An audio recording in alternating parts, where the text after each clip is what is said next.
así como Dios tenía un jardín cerrado para ese primer Adán, Dios se reservó para sí, segundo Adán, un jardín cerrado. Y ese jardín cerrado es María Santísima. Entonces aquí hay situaciones de riesgo de vida que el demonio a lo largo de la historia, a lo largo de su vida, le quiera poner, Nuestra Señora va a intervenir y no va a permitir. Si la persona porta con devoción. O sea, la misericordia de Dios está condicionada, ¿sí? La acción de Nuestra Señora también está condicionada. Y no es rezar unas 3 Ave Marías, y no es portar un sacramental a manera de amuleto. María Reina, el podcast de los consagrados. Muy queridos amigos, salve María, bienvenidos una vez más a María Reina, el podcast de los consagrados.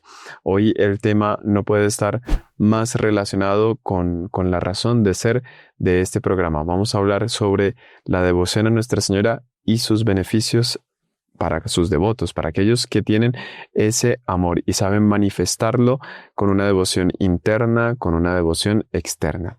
Y para tratar este tema hemos invitado al hermano Nicolás, que recientemente ha querido ahondar sobre la devoción a María en las prácticas de piedad. Salve María, Padre. Estamos amigos, salve María, una alegría estar con ustedes el día de hoy. Y realmente sí es una temática muy especial que, pues bueno, está muy vinculada a nosotros como hijos de Dios, como religiosos.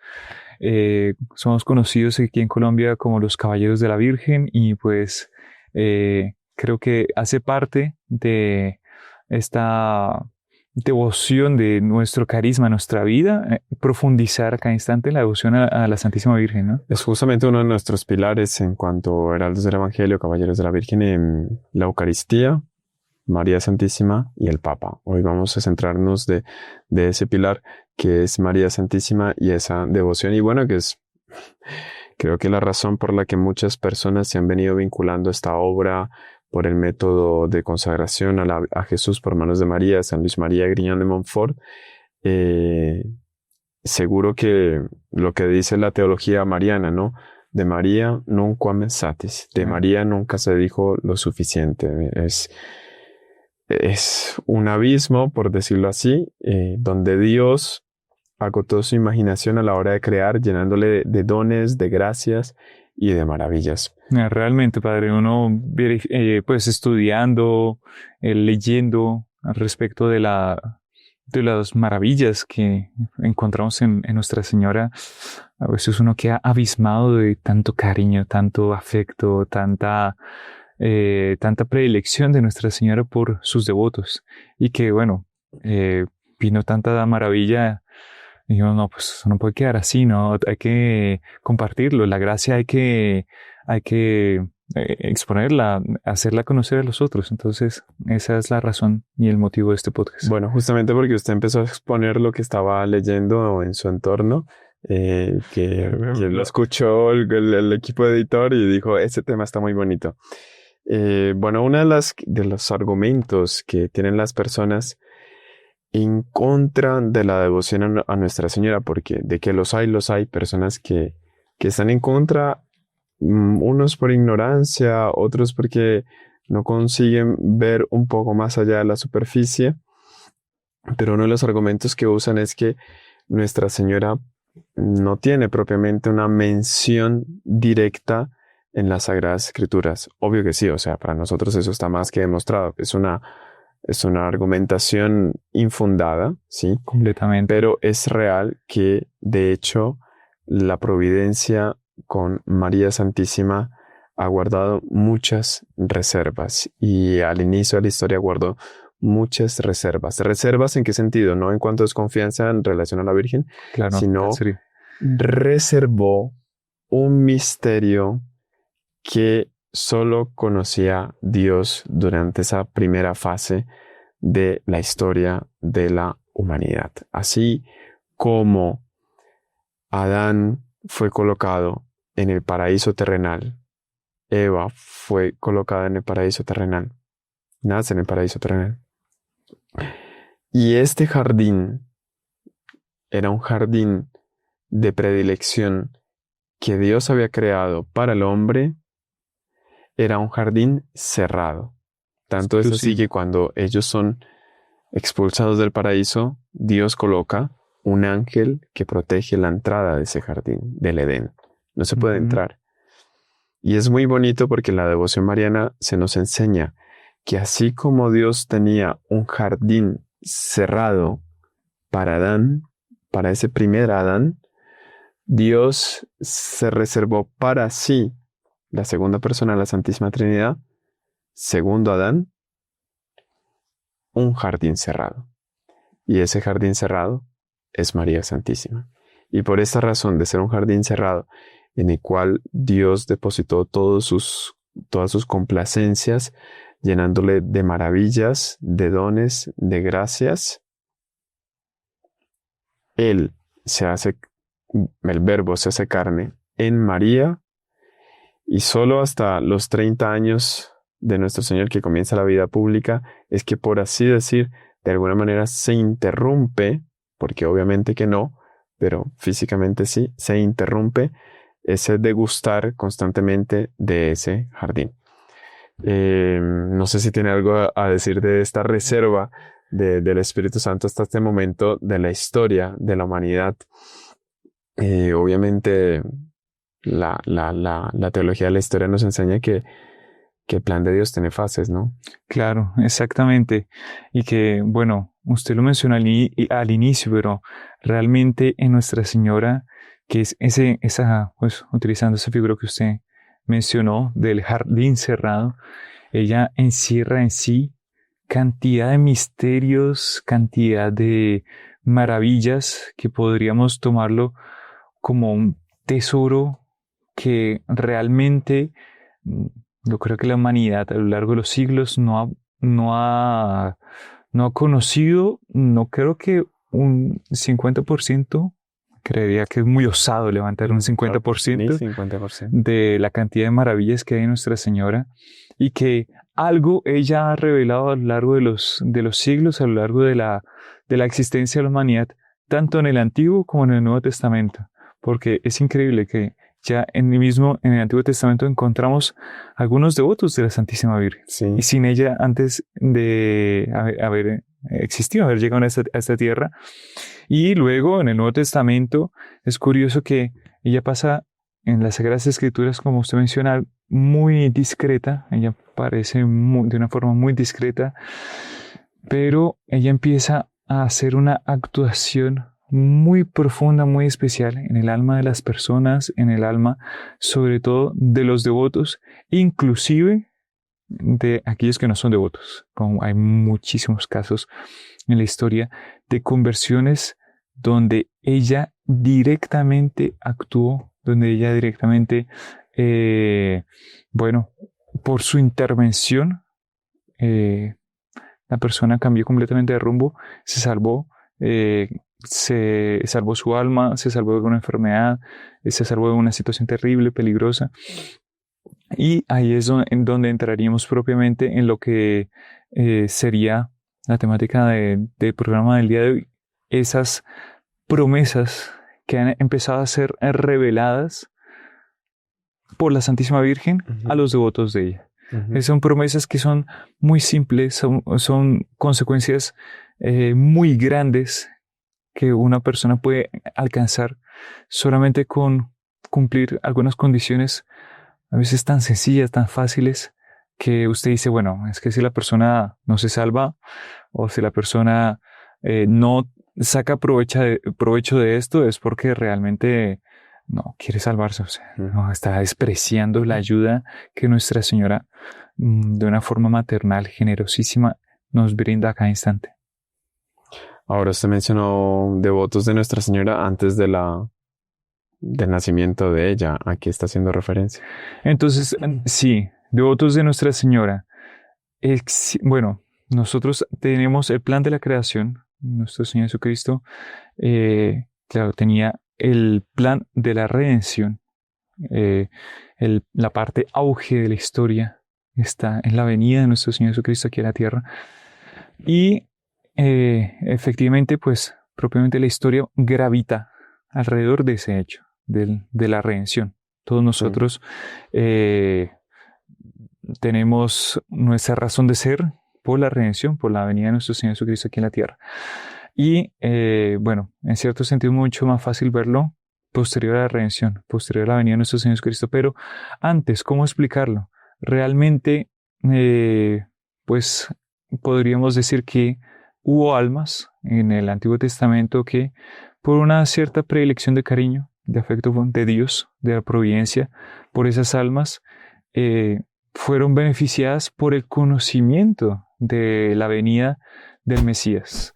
Es el caso del profeta Isaías, que se encuentra en las Sagradas Escrituras, que hace claras referencias al respecto de la Santísima Virgen. Está aquel episodio de Rey Acab, que el profeta Isaías va, lo busca, le dice, no, pide una señal, y Acab no quiere pedir la señal. Es un trecho muy conocido de las Sagradas Escrituras. Y el profeta Isaías concluye diciendo, he aquí que una virgen, Dios por su parte le va a dar una señal, he aquí que una virgen concebirá y dará a luz un hijo y le pondrá por nombre Emmanuel, que es Dios con nosotros. Pero también hay otros personajes que tienen conocimiento de Nuestra Señora, por ejemplo el profeta Elías. Hace no mucho tiempo hablamos sobre la devoción a Nuestra Señora del Carmen. Entonces creo que fue en relación a eso que usted empezó a hacer estas lecturas, ¿no? Exactamente. La devoción a Nuestra Señora del Carmen. Que cuando hablamos de la devoción a Nuestra Señora del Carmen, necesariamente nos dirigimos al Antiguo Testamento con el profeta Elías. Sí. Y es ahí donde, por un designio también de cariño, de afecto de Dios, por el profeta, por su hijo, aquella persona que había quedado fiel entre todo el pueblo de Israel, manteniendo la alianza de Dios con el pueblo, la única persona que mantenía esa antorcha de fidelidad. El profeta Elías es beneficiado con ese conocimiento que Dios le da ante gozar de esta llegada, de la llegada del Salvador a través de una criatura predestinada, amadísima, que sería la Santísima Virgen María, y que el profeta Elías la referencia, la toman en ese hecho cuando él, por designio de Dios, se manda a cerrar durante más de 3 años el cielo, y cuando ya el pueblo ha recibido, viene este castigo que Dios ha mandado, Elías hace otro milagro, que es traer nuevamente la lluvia, y eso, la lluvia viene a través de una nubecita pequeña, la cual Elías la interpreta como sería el símbolo de Nuestra Señora, más bien. Porque ella, siendo una nube pequeñita, luego viene, se hace una grande tormenta y inunda completamente las tierras de Israel, donde hace más de 3 años que no llovía, y esa se toma como el símbolo de Nuestra Señora, porque Nuestra Señora, ella llega pequeñita, siendo humilde, sencilla, y a través de ella es donde llega una nueva lluvia de gracias, un nuevo torrente de gracias para la humanidad. Es propiamente como que la llave, por decirlo así, del Espíritu Santo, porque lo que encontramos en la oración abrazada, San Luis María Griñón de Montfort, no sé si solo esta edición o en todos los tratados está así, que aparece en el tratado al final la oración abrazada, no desconozco, ¿no? Algunos que sí, otros que no. Pero ella habla de 3 diluvios, ¿no? El diluvio de agua, como 3 fases de la historia de la creación, de la historia del plan de Dios. Habla de esos 3 diluvios. Primer diluvio, que es la acción del Padre, por decirlo así, si bien que las 3 personas de la Santísima Trinidad siempre actúan juntas, pero se le atribuye una obra. Ese primer diluvio de agua es la fase del Padre. Ese diluvio de sangre es la fase del Hijo, donde se opera la redención. Y ese diluvio de fuego que abre esa etapa con Pentecostés es la acción del Espíritu Santo. Y la acción del Espíritu Santo vamos viendo cómo se va volviendo como que un embudo. Es por medio de Nuestra Señora que ese torrente de gracias es derramada sobre la humanidad, como ella siendo medianera universal de todas las gracias. Y creo que es a lo que usted está haciendo referencia, de esa nubecita simbolizada, la Virgen va para el profeta Elías. Si hablamos de sucesión carmelitana, vamos a encontrar más adelante de San Simón Stock, ¿no? Que Nuestra Señora tal vez sea el primer objeto de piedad. Entonces, probablemente, porque eso fue en el año 1251 que San Simón Stock, ¿qué pasa? Es que ellos habían llegado, la comunidad del Carmen se considera que viene desde San Elías, porque si bien que no existía la Iglesia Católica en ese momento. Sí, pero existe históricamente la sucesión carmelitana. O sea, realmente viene después de San Elías, San Eliseo, y así va hasta San Simón Stock. Hasta San Simón Stock, y se dice que San Juan Bautista hizo parte de esa comunidad. Y que ellos estuvieron siempre ubicados a los alrededores del Monte Carmelo, donde fue aquel hecho famoso de San Elías, donde él pidió al pueblo que presentaran las 2 víctimas y tal. Es un hecho muy interesante. No contaré, seguramente estará contado en el podcast sobre Nuestra Señora del Carmen, que es muy interesante, vale la pena que lo vean si aún no lo han visto. Y los carmelitas se establecen en la falda, en el Monte Carmelo, y de allí es que comienzan a tomar este nombre de carmelitas, de Monte Carmelo. Claro, ellos después de la caída de Jerusalén por los romanos, ellos empiezan a vivir una situación un poco más precaria, más difícil, y tiempo después tienen que ir a Europa, y en Europa no son bien aceptados. En Europa tampoco una comunidad de monjes que vivía de una forma muy apartada de la sociedad y tal, no tiene una aceptación tan grande. Entonces en Oriente eran perseguidos y en Occidente no eran tan aceptados. Los carmelitas llega el punto cuando San Simón Stock, él, siendo el provincial superior de la Orden del Carmen en aquella época, en 1251, ellos están en una situación así, y San Simón Stock empieza a rezar, empieza a pedir, empieza a solicitar la ayuda, el auxilio de Nuestra Señora, y es ahí cuando Nuestra Señora se le aparece así, es una aparición. Bueno, nosotros tenemos así descripciones ya un tanto lejanas del hecho, pero uno no puede imaginarse cómo habrá sido la aparición de Nuestra Señora al santo en una situación así. Me dicen que es una cosa fabulosa, y Nuestra Señora se le aparece, le entrega el escapulario, le hace una donación de una prenda que ella tiene, que es el escapulario del Carmen, y él ya con esa donación de esa prenda, ella le dice y le hace la promesa de que todas aquellas personas que porten con devoción, y aquí es un punto muy importante, porten con devoción el escapulario del Carmen, se verán libres de las penas eternas. Uh-huh. Claro, ella pone algunas condiciones que, bueno, las menciono aquí rápidamente.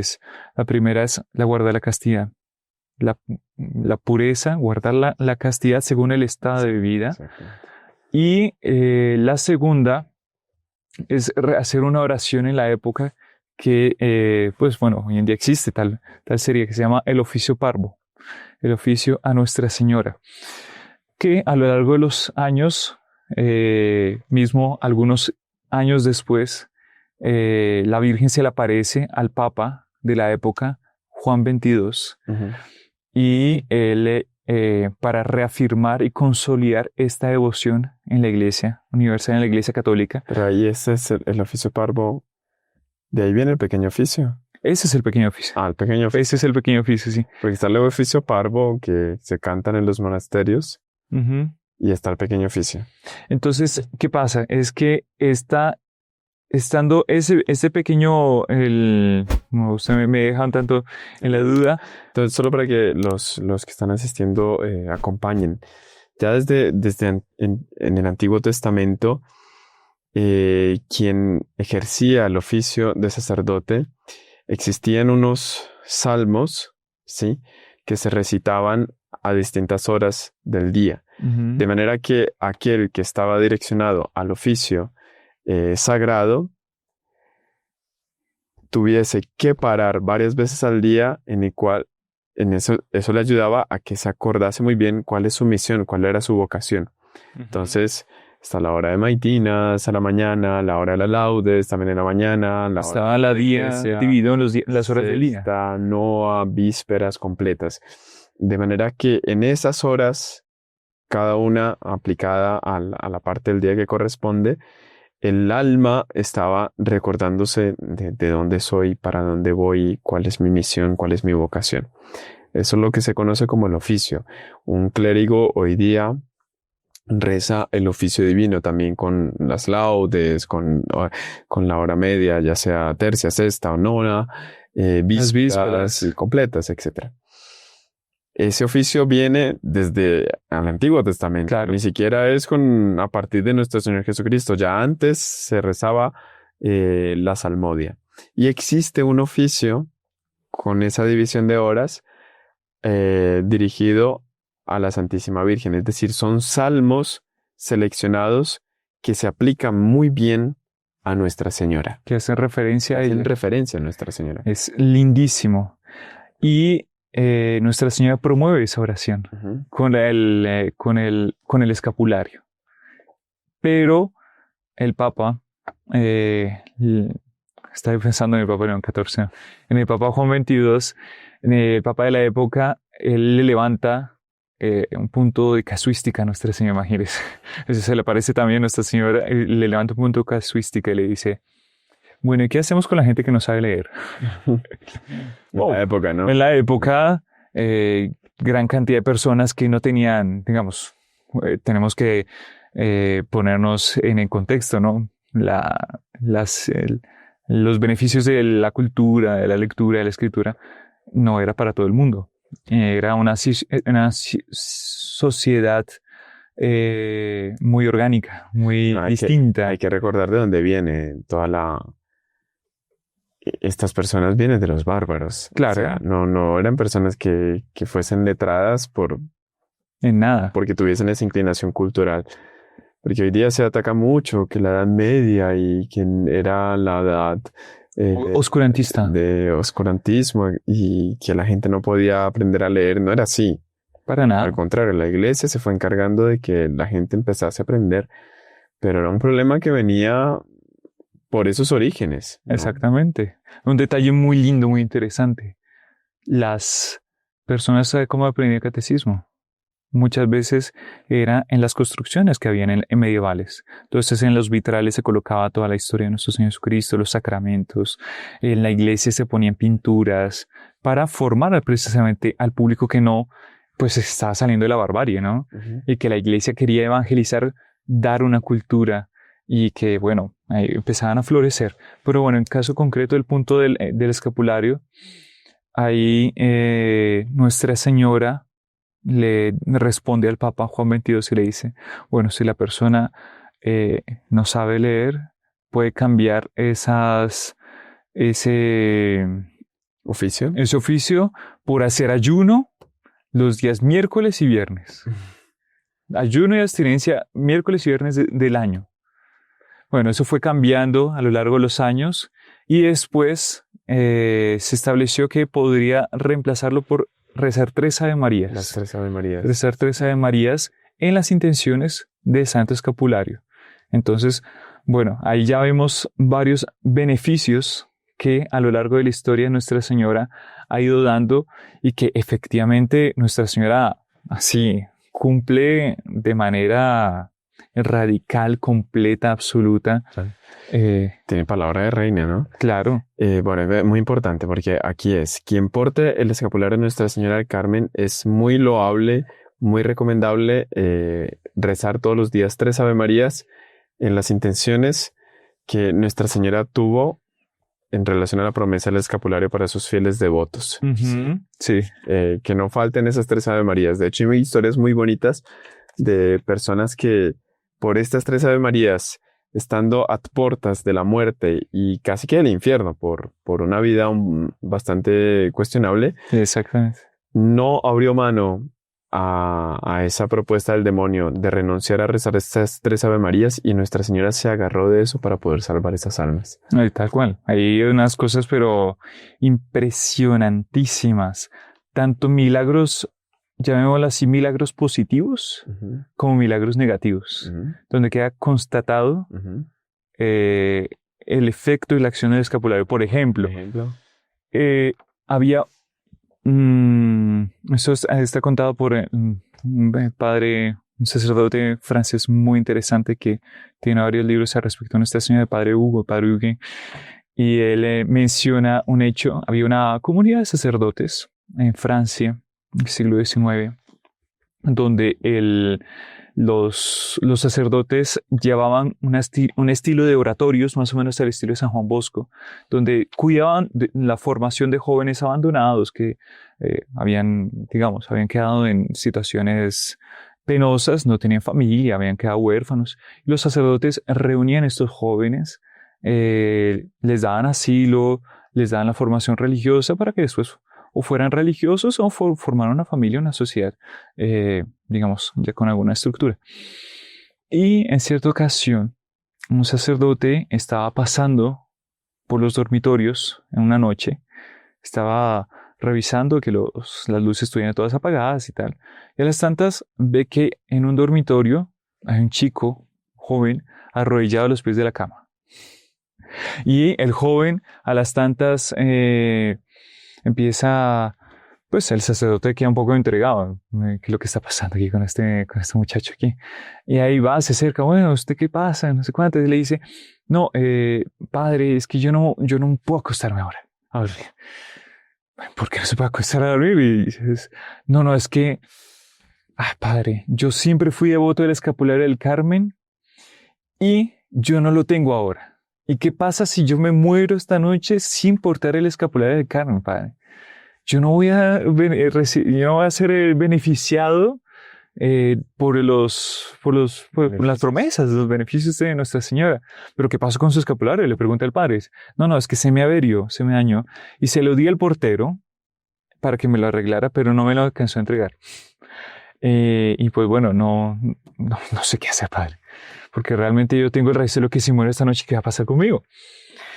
Y el padre dice, no, pues tranquilo, usted no va a morir, se vaya a dormir, tranquilo. Y dije, no, padre, yo tengo que irme a dormir con el escapulario. Yo no puedo dormirme tranquilo sin mi escapulario. El padre dijo, bueno, ¿usted se lo dio al portero? O sí, está bien. Bueno, entonces yo voy a hablar con el portero, que el portero me lo entregue y vamos a subirlo y voy a mirar qué pasó. Efectivamente fue donde el portero, ay, sí, mire, se me olvidó. Aquí lo tengo, aquí está listo, ya está reparado el escapulario, súper arreglado, ya listo. Y el padre lo cogió, se lo llevó al joven, el joven quedó con una consolación, una alegría increíble y se lo puso. Y el padre se despidió del joven, el joven quedó súper contento, muchas gracias, padre, y hasta el día siguiente. Y cosa curiosa, al día siguiente el joven no estaba despierto, nunca se despertó, había muerto esa noche, pero había muerto con esa predestinación de que Nuestra Señora quería darle ese cariño, ese afecto, esa seguridad, esa garantía de que por haber portado y por haber sido devoto del escapulario de Carmen, y entraría efectivamente en el reino de los cielos. Entonces, un hecho bonito, muy bonito, donde podemos ver, claro, efectivamente, si la persona no portó con devoción el escapulario, portó durante toda la vida con devoción el escapulario de Carmen, y por una circunstancia X o Y llega a la hora de una situación riesgosa de vida, no lo tiene en ese momento, como por ejemplo puede ser una cirugía, que a veces le impiden portar el escapulario, Nuestra Señora seguramente va a tener en cuenta esa devoción. Claro, el doctor Plinio una vez dio ese consejo a uno de los miembros de la comunidad. Le iban a hacer esa cirugía, una cirugía donde tenía que quitarse de todo. Hoy día prácticamente. Hoy en día toca. Cualquier cirugía hay que retirarse todo. Exactamente. Y el este miembro del grupo le preguntó al doctor Primo, bueno, ¿qué hacemos? El doctor Primo dijo, no, por lo menos pide para que se lo dejen amarrado en la muñeca. Lo ideal siempre es tenerlo sobre los hombros, por eso es que se llama escapulario. Pero en la muñeca menos, porque por ahí es donde canalizan a la persona, ¿no? Sí, pero le dejaron y bueno, gracias a Dios todo corrió muy bien. Bueno, hay cantidad de casos súper interesantes.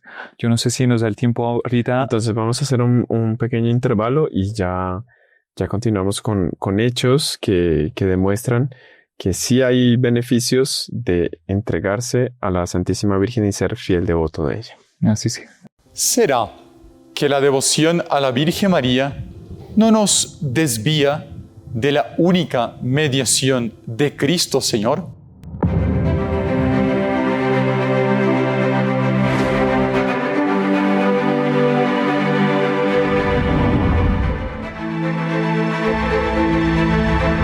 Salve María, soy el Padre Felipe García de los Heraldos del Evangelio. No hubo santo en la historia de la Iglesia que no haya sido devoto de la Virgen María. La Iglesia nació y creció bajo la protección y el aliento de ella. Y es por eso que nosotros, si queremos llegar a nuestro Señor Jesucristo, debemos llegar por intermedio de ella. Esplendores de María. En este programa vamos a hablar sobre Nuestra Señora, sobre la Virgen María, sus advocaciones, sus milagros, sus apariciones aprobadas por la Santa Iglesia y también sobre las verdades que la Santa Iglesia nos enseña sobre ella. No se lo pierdan. ¡Salve María!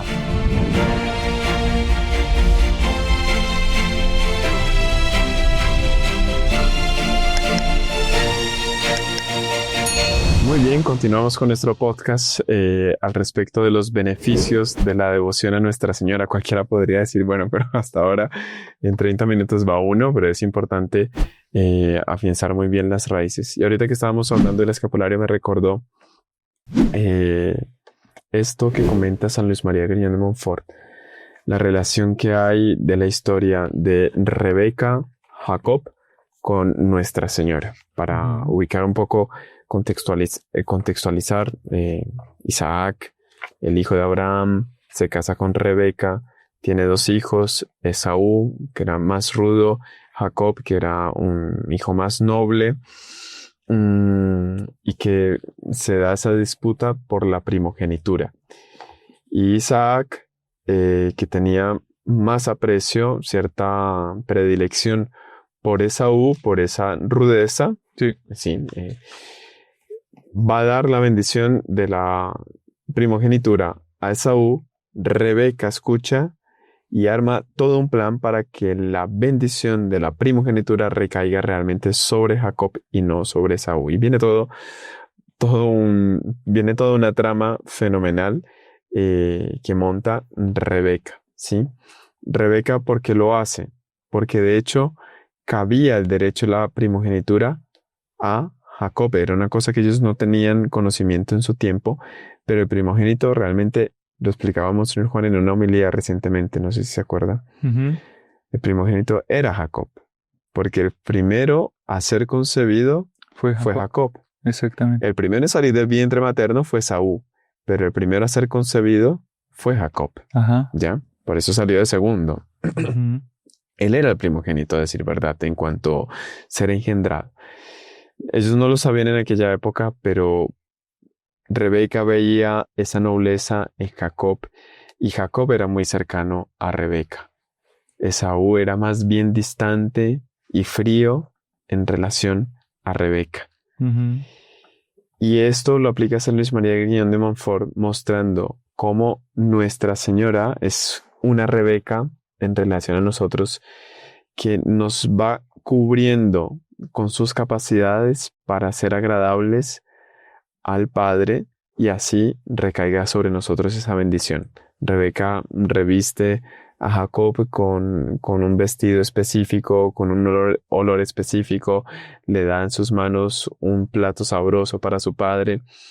todos esos detalles femeninos, estudiados, pensados, meditados, es lo que hace Nuestra Señora con nosotros cuando somos cercanos a ellas, cuando somos sus devotos, para generar esa atracción, esa bienquerencia, esa benevolencia de la parte de Dios. Entonces, si en esa parte del podcast pudiésemos ejemplificar, ¿sí?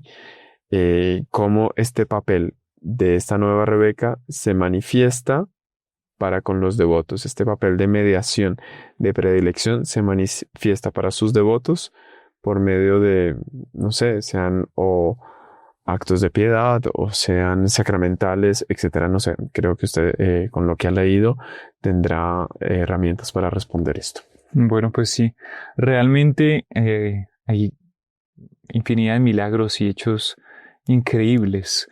Ahorita estábamos hablando al inicio sobre el escapulario del Carmen y habíamos visto que habían quedado una de las condiciones para que esos beneficios fueran efectivos, el rezar 3 Ave Marías. Pero el rezar 3 Ave Marías ya es una devoción que ya viene desde antes y que tiene un privilegio grandísimo si nosotros vamos glosando un poco el simple hecho de la persona invocar el nombre de Nuestra Señora. Uh-huh. Ya tiene un hecho, un beneficio muy grande, muy especial para aquellos que son devotos de la Virgen. Entonces, por ejemplo, aquí viene un hecho que se compagina, donde se entrelazan la devoción de las 3 Ave Marías y la devoción del escapulario del Carmen. ¿Por qué? Bueno, a decir verdad, se trata de una persona que no era muy devota, así muy... Y es una persona que era un bandido, un ladrón, era una persona que robaba, se la pasaba robando y tal. Hasta que la justicia lo coge y se lo lleva a juicio. Y en el juicio definitivamente es condenado a muerte. Es condenado a muerte, no tiene ninguna apelación. Y efectivamente este hombre lo llevan al cadalso. Y la pena que se aplicaba ahí era la decapitación. Solamente que se trataba de un hombre que, pues bueno, a lo largo de su vida había hecho todo lo posible para poder tener los beneficios del escapulario. Y rezaba la Ave María, las 3 Ave Marías todos los días. El ladrón rezaba las 3 Ave Marías todos los días. Pero pues, así como diría la historia... cambia un poquito a lo que nosotros nos podríamos imaginar. Es algo un poco increíble, porque pasa que el hombre no pasó nada extraordinario en el juicio, no pasó nada raro del camino del juicio hasta el camino del suplicio. El hombre llegó al suplicio y cuando llegó la hora de que le quitaran la cabeza, pues se la quitaron. Así nomás lo ejecutaron. Perdón, pero te está contando la historia y uno piensa que de entrada, o sea, se salvó. No, pero aquí le quitaron la cabeza. Le quitaron la cabeza, lo mataron así, efectivamente. Pues muy justo, pero...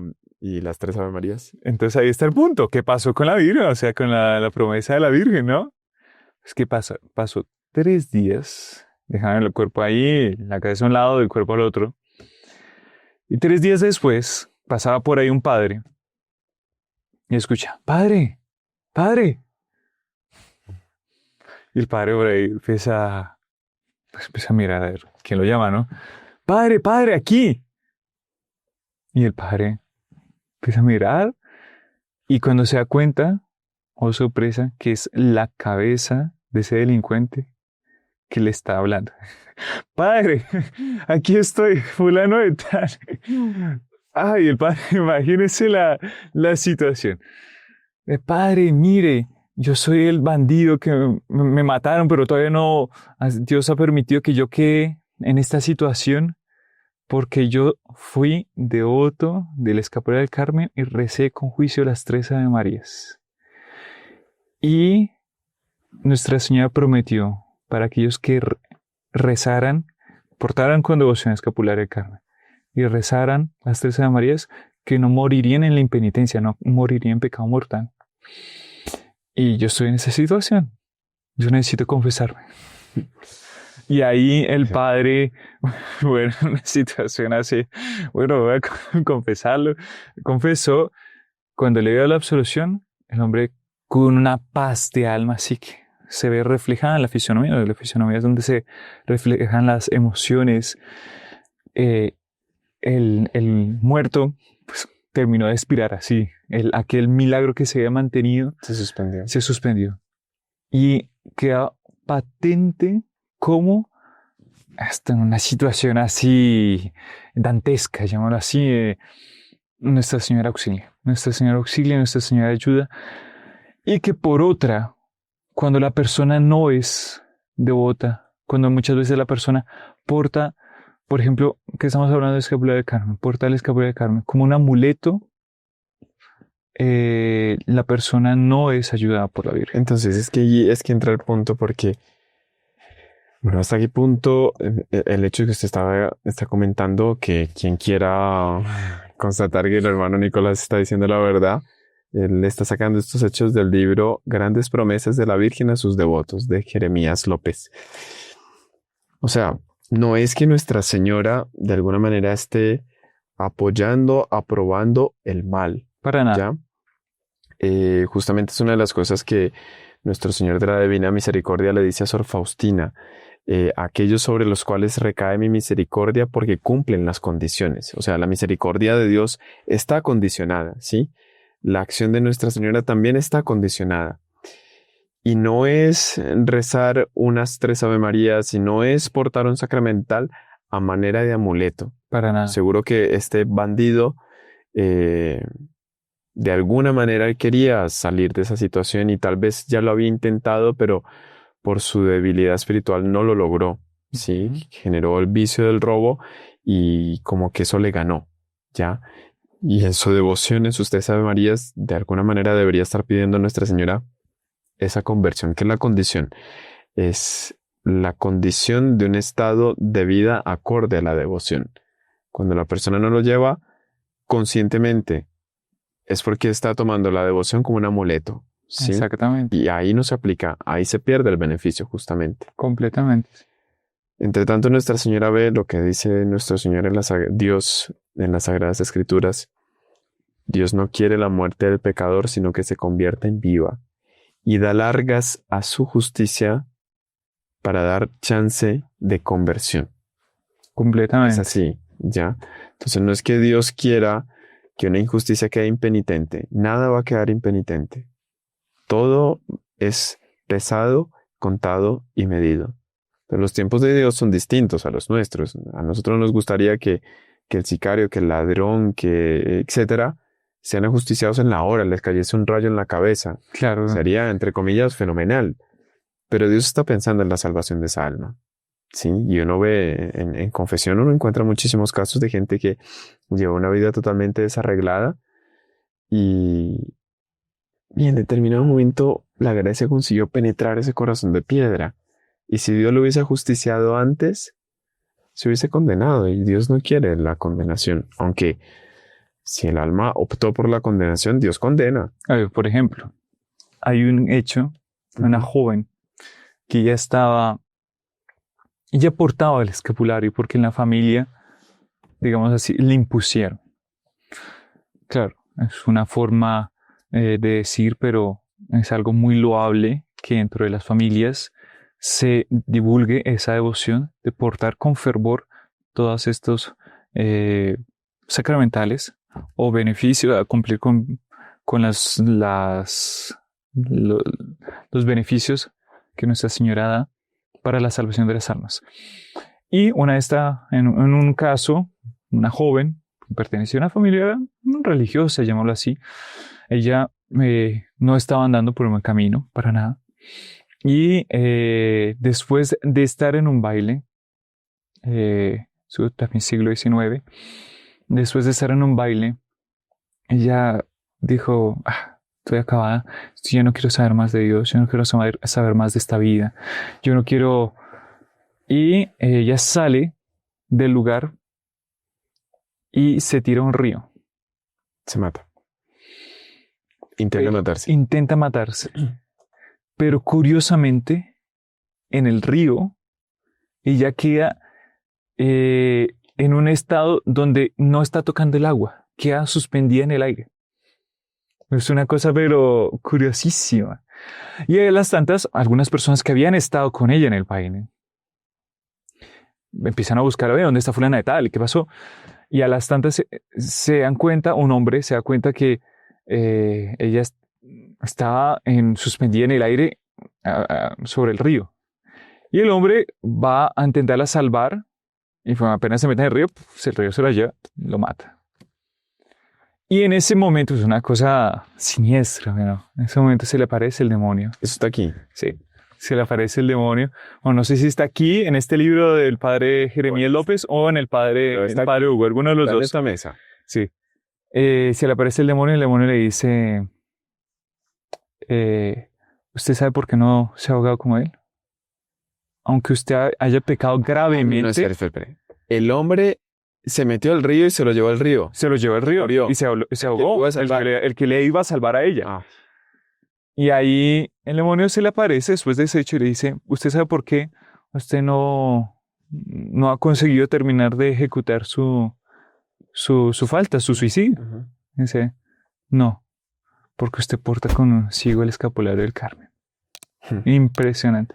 Y el demonio dice, pese a su vida, usted tiene un vínculo con la Virgen que yo no puedo tocar.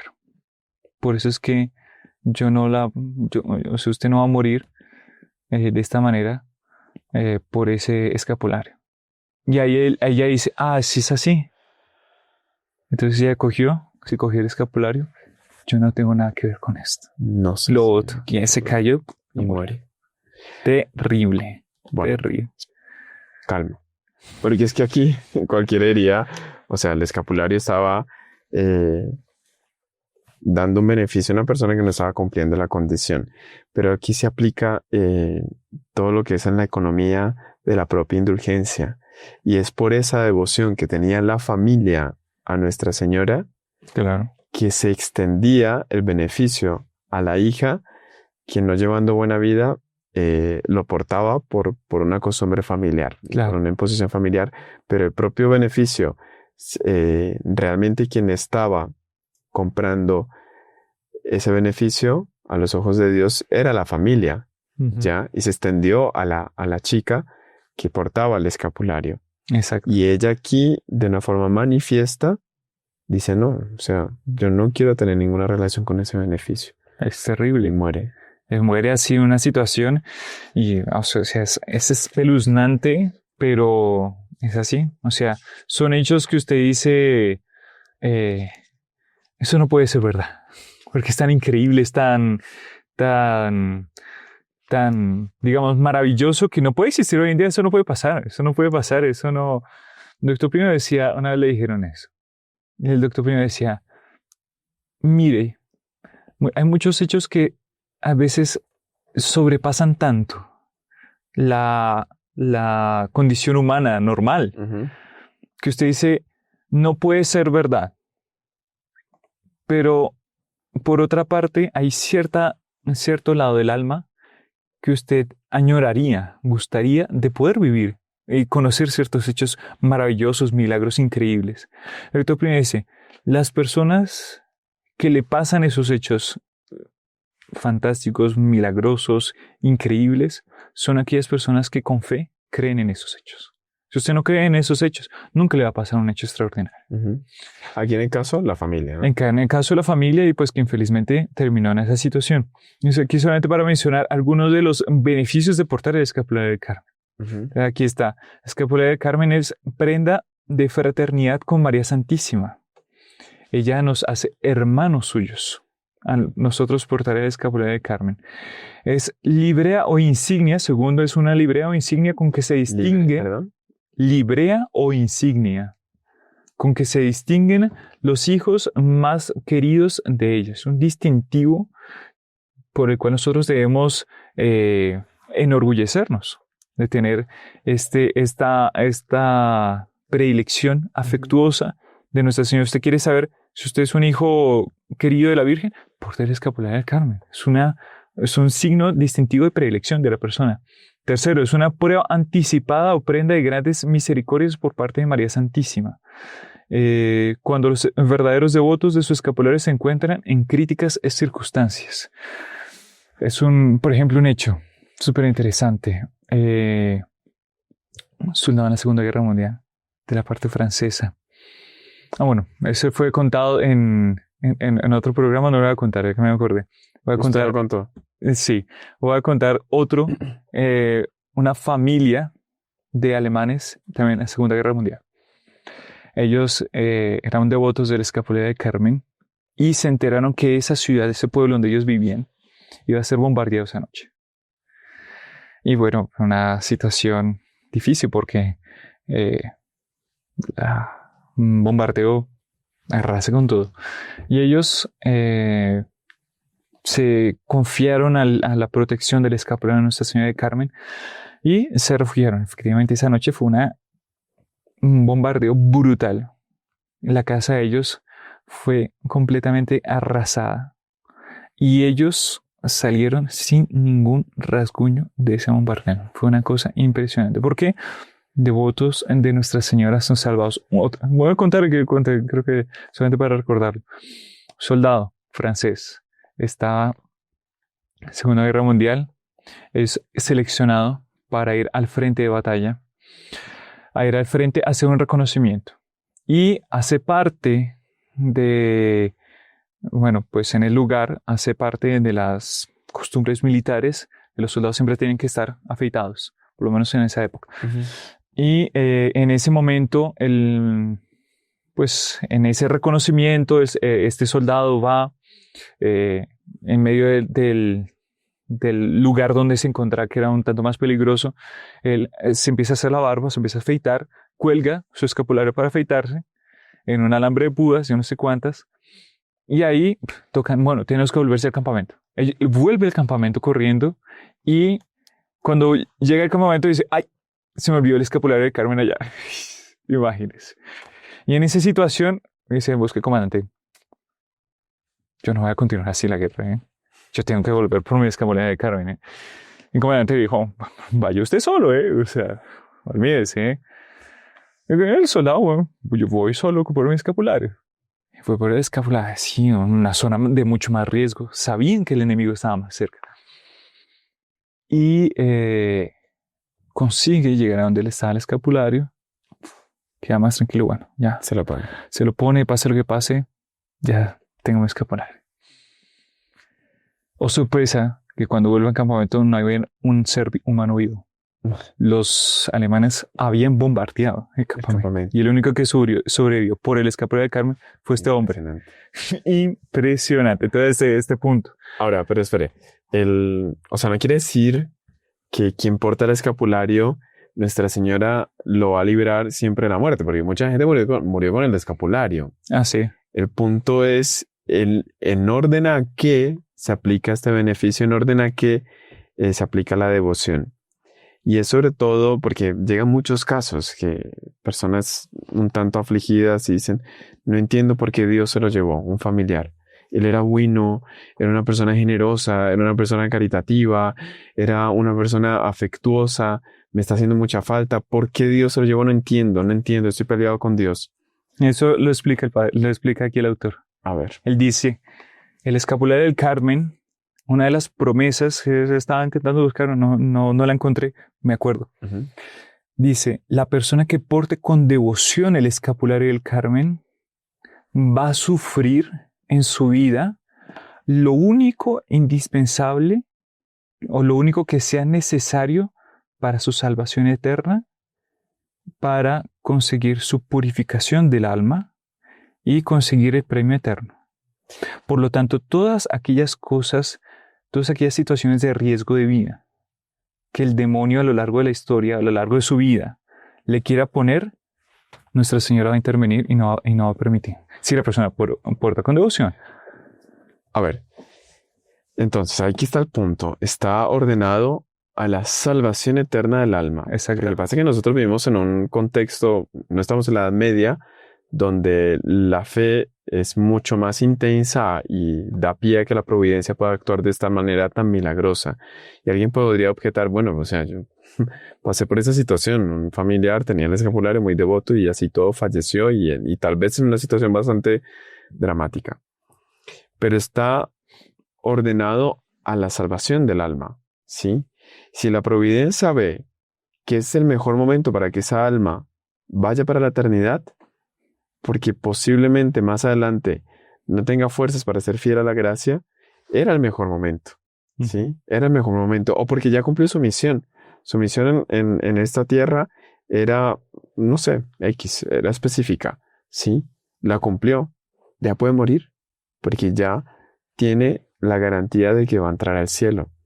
Entonces, ese orden de la devoción a Nuestra Señora, de los propios sacramentales marianos, que mantiene en relación a la salvación, es importante que lo tengamos presente, porque si lo vemos con unos ojos humanos, simplemente porque me va a librar de la muerte, del accidente, no se trata de eso. Me va a librar de aquello que no esté ordenado a mi salvación y que puede ser más bien un obstáculo para la misma. Exactamente. Y aquí hay un punto, que es el punto... bueno, algunos otros puntos más adelante de las promesas. El punto 6, Nuestra Señora promete a sus devotos ayuda oportuna en la hora de la muerte. El séptimo, serán preservados de ir al infierno, cuyo fuego no experimentarán, siendo así señal de predestinación a la gloria. O sea, el objetivo más importante, primordial del escapulario del Carmen es la salvación eterna del alma. Eso es lo más importante. Octavo, son absueltos de la tercera la tercera parte de la pena temporal que merecen sus pecados y que deberán sufrir en el purgatorio. O sea, la persona tiene a su cargo por los pecados cometidos en la vida tal cantidad de sufrimientos en el purgatorio. Por portar con devoción el escapulario del Carmen, una persona, todos esos sufrimientos les serán reducidos. Aquí es importante, ¿no? Porque el pecado, explicar esto, porque este sufrimiento del purgatorio, que el pecado cuando se comete está haciendo una afectación en tres instancias. Es una ofensa a Dios, una ofensa al orden de la creación y una ofensa a sí mismo. ¿Ya? Cuando la persona busca el sacramento de la confesión, pues la ofensa a Dios queda perdonada y olvidada en la mente de Dios. Que es la más, digamos, la más grave. Gracias a Dios. O sea, gracias a Dios que es perdonada, ¿no? Pues el perdonarse a sí mismo, hay gente que le cuesta mucho, pero pues es más fácil alcanzar ese perdón. Pero el orden de la creación, esa es esa pena temporal, ¿sí? Que quedamos debiendo cuando partimos a la eternidad y que tenemos que pasar al purgatorio. Esa es la ventaja de las indulgencias plenarias, que también borran esta pena temporal, la deuda que tenemos que pagar en el purgatorio. Quien muere con indulgencia plenaria queda sin esa deuda. Quien recibe indulgencia plenaria queda sin esa deuda. Puede recibir indulgencia plenaria, por ejemplo, por el año jubilar, peca después, pierde ahí la indulgencia, pierde ese beneficio y se le recupera otra vez toda la deuda. Quien porta el escapulario es un privilegio de Nuestra Señora que, por decirlo así, ella paga la deuda. Ella pagó la deuda. Y es impresionante porque dicen una siguiente condición. Si cumplen con las condiciones que María Santísima reveló al Papa Juan XXII, que fueron las condiciones que comentamos al inicio. Pero quedó en vida acorde. Vida llevar una castidad, un estado de vida de castidad, una castidad según el Estado. Exactamente. Y hoy en día rezar las 3 Ave Marías. Okay. Serán librados del purgatorio el sábado siguiente al día de su muerte. Claro, aquí entra mucho el punto de la verdadera devoción a Nuestra Señora.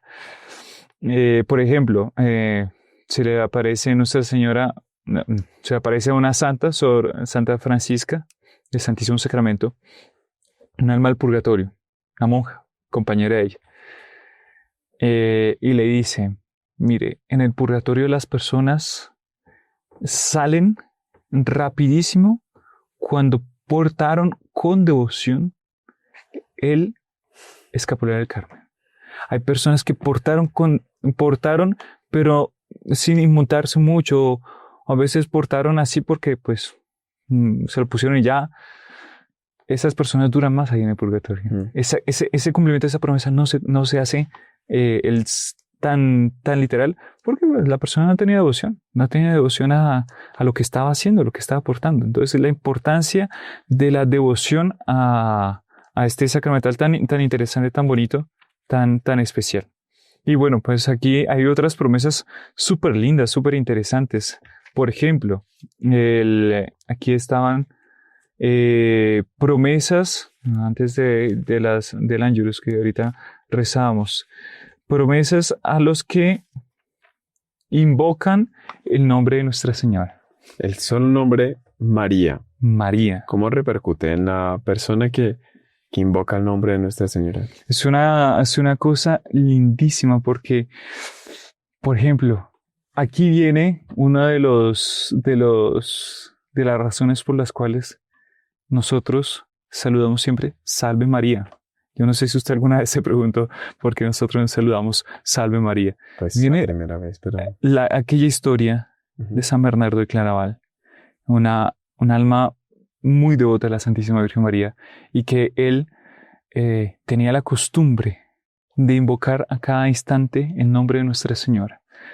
Y cada vez que veía una imagen de Nuestra Señora, decía Salve María. Hasta que una vez por afán y por tiempo, sin vas a ver, pasó frente a una imagen de Nuestra Señora, omitió ese saludo y esta imagen cobra vida y le dice Salve Bernardo. Un hecho impresionante, y San Bernardo desde ese momento dijo ese propósito: siempre que vea una imagen de Nuestra Señora voy a saludar Salve María. Y yo no sé, ¿va a contar algo de...? Sí, exactamente. Entonces es uno de los grandes beneficios de esta devoción, el rechazo a las tentaciones. Porque fue una de las revelaciones que fueron dadas a Santa Brígida, que cuando una persona invoca el nombre de Nuestra Señora con devoción, la fuerza de la tentación está completamente desbaratada. Cuando una persona tiene una tentación, tiene una dificultad, hombre, pues pide ayuda. ¿Y cómo pedir ayuda? Invocando el nombre de Nuestra Señora. Muchas veces cuando el alma está perturbada con tentaciones de escrúpulo, ¿no? Pequé. Monseñor Juan siempre nos enseñaba, pregunte, ¿rezó en la hora en que estaba teniendo la tentación? ¿Sí o no? Sí, no pecó. Tenga plena seguridad que si usted invocó a Nuestra Señora, no hay pecado, porque ella se encargó de que no hubiese pecado. Si dejó de rezar durante la tentación, si no invocó el nombre de Nuestra Señora insistentemente para librarse de la tentación, sigue estando expuesta a la acción del demonio, de la tentación. Y va a caer facilísimo. Otra promesa. Súper. 3 minuticos. 3 minutos. Una promesa tal vez muy sencilla, muy linda. El simple hecho de rezar un Ave María. De rezar el Ave María. Cuando la persona reza con devoción, con fervor el Ave María, Nuestra Señora da privilegios en cantidades. El hecho de un santo que San Alfonso María Ligorio relata, santo que rezaba, ojalá pudiéramos cambiar el tiempo que nosotros, por ejemplo, utilizamos con el celular o con las redes sociales por Ave María. ¿Se imaginó? Yo creo que todos seríamos como esos santos, ¿eh? Ese santo llegaba a rezar 3.000 Ave Marías por día. 3.000 Ave Marías por día. ¿Sabe qué es eso? Una maravilla. Cuando este hombre murió, él lo entierran, y de la tumba de él, 40, 50 años después de su muerte, empiezan a ver que sale un lirio, una azucena, no sé si es un lirio o una azucena, de la boca de él. Bueno, no saben de dónde salía. Empiezan a abrieron, se dieron cuenta que era del cuerpo de él. ¿Y de dónde salía esa azucena? De la boca de este santo. ¿Y qué pasa? Que un santo contemporáneo había tenido una visión donde Nuestra Señora le decía, dígale a fulano, que era esta persona que rezaba las 3.000 Ave Marías, que por honrarme tantas veces rezando la Ave María, tiene garantizada su salvación eterna. Impresionante, lindísimo. Y esta flor permaneció, se la llevaron a Francia, y permaneció en Francia durante muchos, muchos años, y en los pétalos decía Ave María. En el pétalo estaba escrito la Ave María. Sí, Ave María. Es la historia del monje Ave María, ¿no? Lindísimo, lindísimo. Ahora no sé, pero en muchas ocasiones, no muchas, muchísimas ocasiones, pero sí tocó asistir a personas que venían con alguna perturbación de orden más bien preternatural, sin hacer propiamente un exorcismo, porque no tenemos autorización para ello, sino alguna bendición, porque llega ahí y ya necesita una ayuda inmediata mientras consiga a alguien que tenga potestad para eso. Y una de las cosas que más deja furioso al demonio y al mismo tiempo lo debilita es el nombre de Nuestra Señora. Pero es que queda indignado, o sea, queda furioso. Uno ve eso y claro, queda más entusiasmado en decir el nombre de Nuestra Señora por ver el demonio retorciéndose, el demonio, digamos, como se está manifestando. Se retuerce por solo escuchar María. Es un nombre que hace temblar el infierno. Pues obvio que uno lo hace con mayor devoción, fervor, cariño. Entrega. Es una gracia, realmente son devociones que usted dice, mire, practíquela. Nosotros vivimos en un mundo tan difícil, tan conturbado, en situaciones tan complejas. ¿Cuál es la solución? La devoción a Nuestra Señora, la verdadera devoción a Nuestra Señora, que San Luis María Griñón de Montfort comenta en el Tratado de la verdadera devoción a María Santísima, y que es una prenda segura de salvación. O sea, dice, usted puede estar en la situación que sea, vivir en la condición en la que esté, téngale devoción a Nuestra Señora, que Nuestra Señora le va a ayudar de una forma increíble, completa, total. Y es, digamos, una de las razones por las cuales quisimos conversar un ratico. Hay cantidad de otros milagros hechos lindísimos que felizmente por el tiempo creo que no podemos hablar, pero vale la pena que si usted tiene la duda, si usted quiere saber más, busque que va a encontrar hechos milagrosísimos, especiales, donde Nuestra Señora actuó. Y si usted no encuentra, tenga devoción a la Virgen, que le va a pasar, Sí, le va a pasar. Poder colocar su historia en una nueva edición de este libro. Exactamente. Bueno, vamos a dar una bendición pidiendo a la Santísima Virgen que ese nombre, María, quede grabado en letras de oro en nuestro corazón, de manera que a la hora de nuestra muerte podamos decirle al demonio que no tenemos parte con él, porque ese corazón está escrito, está firmado con mano de Nuestra Señora. Ella nos atrae a su divino Hijo y no va a abrir mano de nuestra salvación, de manera que sobre nosotros recaiga todos esos beneficios del escapulario, los beneficios del Ave María y cuantas otras devociones que ustedes practican, que conocen o que van a conocer. Bueno, que todo eso se aplique en la hora de nuestra muerte, pero también en nuestra vida cotidiana. Con esta intención vamos a impartir esta bendición. El Señor esté con vosotros. Y con tu espíritu. Y la bendición de Dios Todopoderoso, Padre, Hijo y Espíritu Santo, descienda sobre vosotros y os acompañe siempre. Amén. Amén. Salve María. Salve María.